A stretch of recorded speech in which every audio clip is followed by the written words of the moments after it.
বন্ধুরা, আজ বিশ্ব রাজনীতি এবং নিরাপত্তা ইতিহাসে সবচেয়ে গুরুত্বপূর্ণ এবং নির্ণায়ক মুহূর্তটি নথিভুক্ত হয়েছে। এই ঘটনা ভারতের শক্তিশালী সামরিক শক্তিকে আবারও বিশ্বের সামনে তুলে ধরেছে। এটা কোনো সাধারণ দিন নয়, বিশেষ করে এশিয়া মহাদেশের যুদ্ধ কৌশল এবং রাজনৈতিক চিত্রকে সম্পূর্ণভাবে বদলে দিয়েছে এমন এক ঐতিহাসিক মুহূর্ত। আন্তর্জাতিক মিডিয়া তাদের স্বাভাবিক খবর এবং কভারেজে ডুবে থাকার সময় সীমান্তে সাধারণ চলাচল এবং গস্তি চলার মধ্যে হিমালয় পর্বতমালার ওপারে এক অত্যন্ত গোপনীয় এবং বিস্ময়কর অপারেশন সম্পন্ন হয়ে গেছে। সেই অপারেশন চীন এবং পাকিস্তান দুই দেশের ভিত্তিকে কাঁকিয়ে দিয়েছে, তাদের যুদ্ধ কৌশল পরিকল্পনাকে উল্টে দিয়েছে। পাকিস্তান অধিকৃত কাশ্মীরের এলাকা, যাকে পোক বলে ডাকা হয়, সেখানকার পরিস্থিতি পুরোপুরি বদলে গেছে। সেখানকার পরিবেশ এক মুহূর্তে পরিবর্তিত হয়েছে। সেখানে ভয়ঙ্কর বিস্ফোরণের শব্দ প্রতিধ্বনিত হয়েছে, পুরো এলাকা কেঁপে উঠেছে। চীন যে তার সবচেয়ে বড় এবং গর্বের যুদ্ধ কৌশল বিজয় বলে মনে করত, সেই অহংকার এবং গর্ব সম্পূর্ণভাবে ধ্বংস হয়ে গেছে, ধ্বংসস্তূপে পরিণত হয়েছে। বিশ্বস্ত এবং নির্ভরযোগ্য সূত্র থেকে আসা তথ্য অনুসারে ভারতীয় বিমান বাহিনী অত্যন্ত গোপনীয়, সুনির্দিষ্ট লক্ষ্যসহ এবং সাহসী একটি মিশন সফলভাবে সম্পাদন করেছে। সেই মিশনে চীন পাকিস্তান অর্থনৈতিক করিডর অর্থাৎ সিপেক নামে পরিচিত পথে সবচেয়ে গুরুত্বপূর্ণ এবং যুদ্ধ কৌশলগতভাবে মূল একটি সেতুকে সম্পূর্ণভাবে ধ্বংস করে তাকে মাটির সাথে মিশিয়ে দিয়েছে। এই সেতু পুরো সিপেক করিডরের মূল স্তম্ভের মতো এবং একে সেই পথের ব্যাকবোন বলা হয়। এই সেতুর মাধ্যমেই চীন পাকিস্তান পথ দিয়ে তার মালামাল এবং সামরিক সরঞ্জাম আরব সাগর পর্যন্ত পৌঁছে দিতে চেয়েছিল এবং তাতে তার প্রভাব বিস্তার করতে চেয়েছিল। একই সময় ভারতকে উত্তর এবং পশ্চিম দুই দিক থেকে যুদ্ধ কৌশলগত এবং সামরিক চাপে রেখে দুর্বল করতে চেয়েছিল চীন। কিন্তু ভারত সেই স্বপ্নের মূল স্তম্ভের ওপরেই সুনির্দিষ্ট আক্রমণ চালিয়ে সেই পরিকল্পনাগুলিকে ছাই করে দিয়েছে। এখন এই ঘটনা কিভাবে ঘটল, এই মিশন কিভাবে সফলভাবে সম্পাদিত হল, এই বিস্তারিত বিবরণ আরও গভীরভাবে এবং স্পষ্টভাবে দেখা যাক। কিন্তু বন্ধুরা, এই পুরো বিবরণ জানার আগে আপনারাও কি ভারতীয় সেনাবাহিনীর অসাধারণ বীরত্ব এবং বীরোচিত ত্যাগের উপর গর্ব অনুভব করছেন?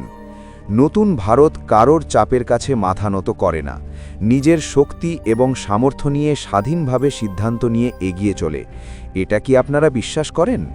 যাদের এমন অনুভূতি আছে তারা সবাই এই ভিডিওতে অবশ্যই লাইক করুন, আমাদের চ্যানেল সাবস্ক্রাইব করে সমর্থন দিন, আর কমেন্ট সেকশনে গর্ব এবং উৎসাহ নিয়ে ভারত মাতা কি জয় লিখুন।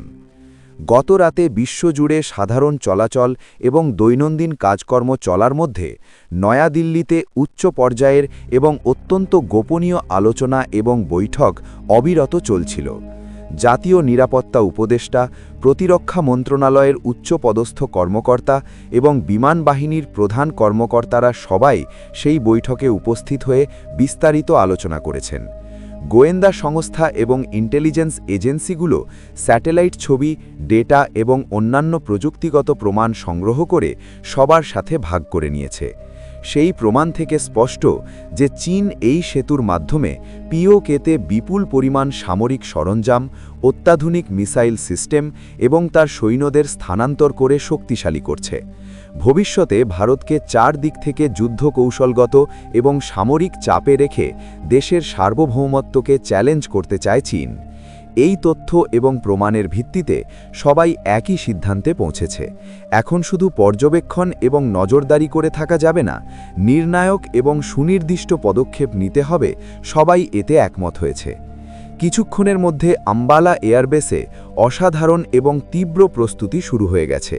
নির্বাচিত এবং সবচেয়ে অভিজ্ঞ পাইলটদের তাৎক্ষণিকভাবে ডেকে ব্রিফিং দেওয়া হয়েছে। তাদের স্পষ্টভাবে এবং বিস্তারিত বলা হয়েছে, এটা সাধারণ মিশন নয়, এটা দেশের সার্বভৌমত্ব, নিরাপত্তা এবং ভবিষ্যৎ রক্ষার সাথে সম্পর্কিত সবচেয়ে গুরুত্বপূর্ণ মিশন। এই মিশনের প্রধান লক্ষ্য গিলগিট বাল্টিস্তানের দুর্গম এবং কঠিন পর্বত এলাকায় থাকা সেই বিশাল কংক্রিট সেতু। সেটা কারাকোরাম হাইওয়ের সবচেয়ে গুরুত্বপূর্ণ এবং অপরিহার্য অংশ। চীন তার নির্মাণে অরব ডলার খরচ করে সেটাকে তার যুদ্ধ কৌশল পরিকল্পনার কেন্দ্রবিন্দু বানিয়েছে। নির্ধারিত এবং সুনির্দিষ্ট সময়ে পাইলটরা হেলমেট এবং অন্যান্য সরঞ্জাম পরে প্রস্তুত হয়েছে।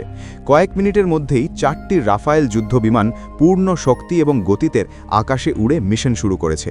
এদের সুরক্ষা এবং কাভার দেওয়ার জন্য সুখোই 30 MKI যুদ্ধবিমানও প্রস্তুত করা হয়েছে।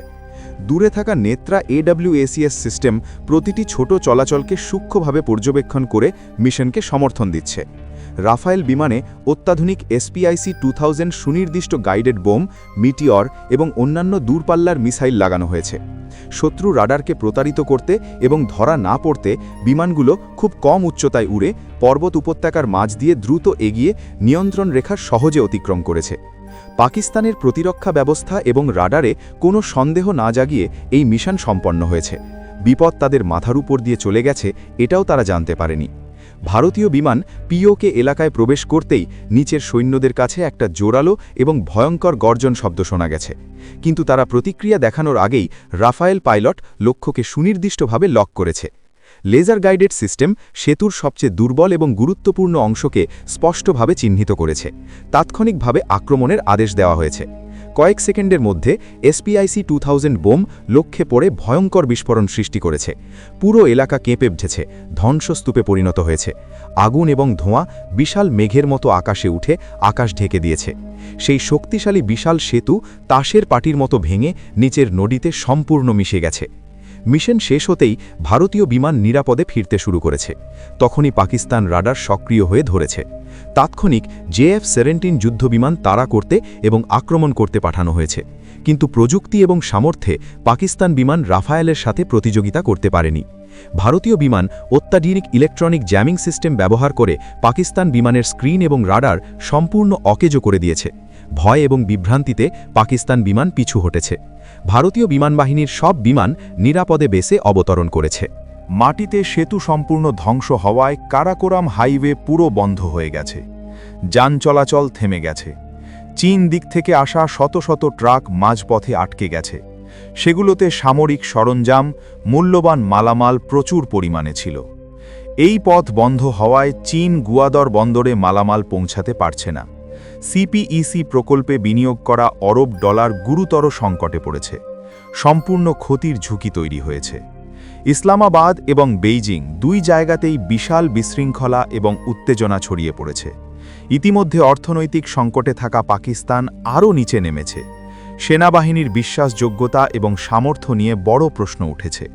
চীন নেতৃত্ব তীব্র ক্রোধে ফুঁসছে, কিন্তু ভারত অবৈধ দখল এবং যুদ্ধকৌশল উস্কানির জন্য শক্তিশালী এবং নির্ণায়ক জবাব দিয়েছে। আন্তর্জাতিকভাবে অনেক শক্তিশালী দেশ নীরব রয়েছে। এটাকে ভারত পক্ষের নীরব সমর্থন হিসেবে দেখা হচ্ছে। পোকে ভারতের অবিচ্ছেদ্য অংশ এবং নিরাপত্তার জন্য প্রয়োজনীয় পদক্ষেপ নেওয়ার অধিকার আছে, এটা বিশ্ব জানে। এই অপারেশন পোকের স্থানীয়দের মধ্যে নতুন আশা এবং উৎসাহ জাগিয়েছে। ভারত পক্ষে সমর্থন জানানো কণ্ঠস্বর জোরালো হয়ে উঠেছে।